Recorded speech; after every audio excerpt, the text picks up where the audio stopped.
Salut et bienvenue à ce conseil de gestion sur les libertés en affaires. Si ce n'est pas déjà fait, je t'invite à t'abonner à notre chaîne YouTube et tu retrouveras du contenu super intéressant pour progresser en tant que personne en affaires. Lors d'une conférence, une participante nous a demandé ce qui incitait le plus les gens à se lancer en affaires. La réponse de notre président a été celle-ci. Les gens qui se lancent en affaires, ce sont des gens pour qui la liberté est plus importante que la sécurité. Nombreux sont les gens qui ont une passion, mais peu d'entre eux sont prêts à sacrifier la sécurité d'une paix aux 2 semaines pour vivre leur passion. C'est vraiment lorsque le désir d'une liberté est plus important que la sécurité que ces gens passent à l'action. Bien que nous ayons parlé d'une liberté, il y a dans les faits 4 libertés.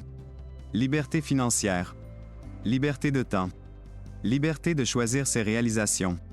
Et liberté de choisir ses relations avec les autres. Être entrepreneur, ce n'est pas de prendre des risques.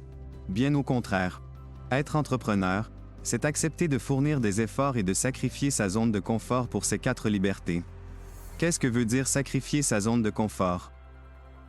Il en va de soi, la zone de confort est confortable. C'est un petit nid douillet où il fait bon se reposer. Un lieu paisible sans souci qui nous permet de vivre sans un haut niveau de stress. Cette zone de confort est en réalité une arme à double tranchant. Nous avons rarement vu des gens réaliser de grandes choses en étant confortables. Le confort, c'est de faire du 8h à 16h et avoir la sécurité d'une paix aux 2 semaines. Le confort, c'est de savoir qu'une importante décision a été prise et que ce n'était pas mon département. Le confort, c'est se coucher sans vivre la pression de devoir planifier les tâches des autres le matin et de ne pas avoir de pression financière. Bien que cette zone de confort soit attrayante, en tant qu'entrepreneur, il nous faut accepter de la rejeter temporairement. Rejeter cette zone de confort n'est pas de se lancer d'une falaise et de construire son avion en descendant. Ceci est une absence de planification. Accepter de rejeter la zone de confort, c'est accepter l'inacceptable afin de devenir confortable dans l'inconfortable. C'est accepter de ne pas être présent dans certains événements, de couper sur le sommeil, de limiter ses contacts avec les autres, mais d'avoir la paix d'esprit, la force intérieure et le courage de réaliser ce que nous voulons réaliser. Au sein de l'œil de l'ouragan, c'est le calme. Toutefois, partout autour de nous, c'est la tempête, un chaos qui fait rage. C'est l'image d'être confortable dans l'inconfort, d'accepter l'inacceptable. Mais dans le centre de l'ouragan, c'est le calme.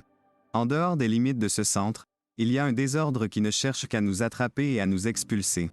Être entrepreneur, c'est apprendre à être confortable dans cet inconfort. Être conscient qu'autour de nous, ça peut péter, et que ça va péter, si ce qui est à faire n'est pas fait.